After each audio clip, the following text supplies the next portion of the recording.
Now, a lot of people think that their problem is that they're just being too nice. And being nice really isn't the issue. The issue is what you're doing in the name of being nice. There's a belief that if you're kind enough, you're patient enough, you're understanding enough, that people will treat you the same way that you treat them. And I think we've all had enough life experience to know that that is simply not true. You won't need any boundaries. Everything will just be fine. It's not true. It's just not how things play out in real life, unfortunately. And because then what often happens is this: you end up saying yes when you mean to say no, and you'll avoid those difficult conflicts and those conversations for sure. Yeah, but not without abandoning yourself. And you prioritize other people's comfort over your own, and then you start to lose yourself along the way. And over time, that niceness, that kindness in you, that is the part of you that turns to resentment. And we don't want that. Being nice doesn't mean that we need to remove the need for boundaries.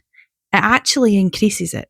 So if you're a people pleaser, you need more boundaries, because the more empathetic and giving and understanding you are, the easier it is for people to take advantage of you and to expect you to do what it is that they want you to do and to give them what they actually want from you.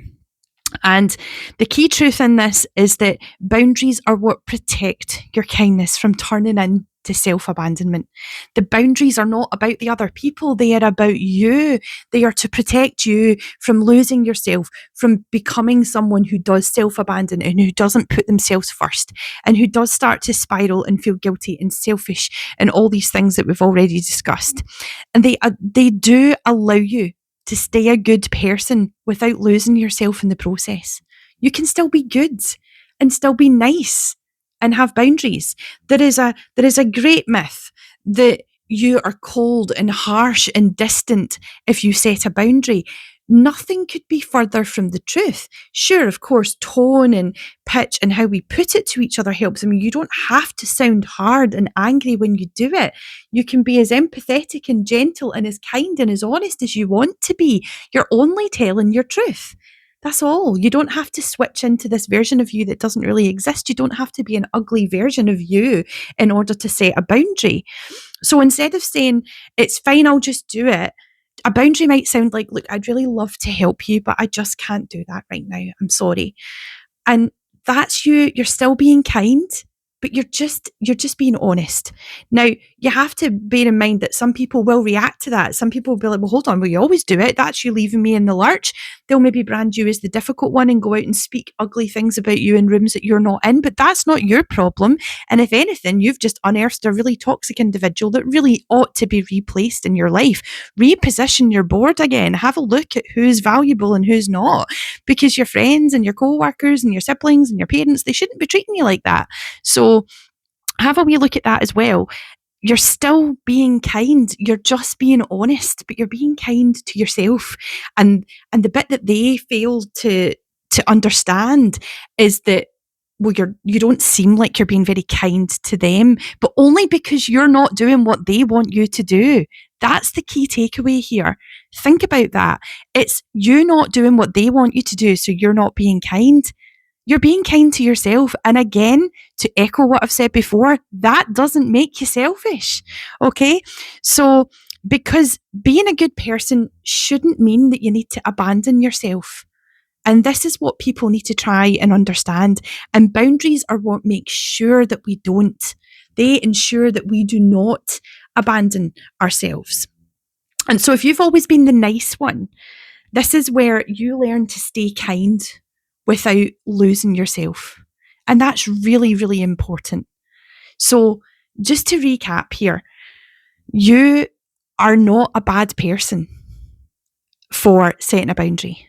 Being nice doesn't necessarily mean that people will treat you well. It really doesn't. I've tried to love people harder in the hope that they'll love me more. Gosh, I've tried that. I've tried that in a great many relationships, and I don't mean the romantic ones. I've had family members that I've thought, if I love you more and if I do more for you, maybe they'll end up loving me more. it doesn't work like that. You can't change people. And it's such a hard thing to learn. It's such a harsh wake up call when we realize it's one thing to watch content like this, but it's another thing to watch content like this and then watch it unfold in our lives as we go forward. Because I was you, I was someone who was watching content, reading books, visiting my therapist, and then it played out in real life. And I'm like, whoa, this is real. This is true. And you know what? I didn't lose my niceness. I'm still nice. I'm still kind. I'm still a good person, but I'm honest. And to some people, depending on who you speak to, I'm brutal and I'm harsh. They are the people on the other end of the boundary that don't want to deal with consequences to their disrespectful behavior. That is on them. But I've attracted goodness and niceness and kindness and love into my life just by being the person that I want to be. And I'm surrounded now, not by blood relatives and family. I am surrounded by people who understand me, respect me, and fortunately, I don't need to use boundaries with, essentially. I only occasionally, will say things like, I'm actually too tired to look at this right now. I'll have a look at that tomorrow. None of my friends come back and go, oh, you're being so selfish. You're always available at the drop of a hat. You're always the first one to text back and always the first one to be first one at the party and all this kind of stuff. And yeah, when you are the person who's always the first to respond to the group chat and then all of a sudden you don't, people will notice that behaviour's changed.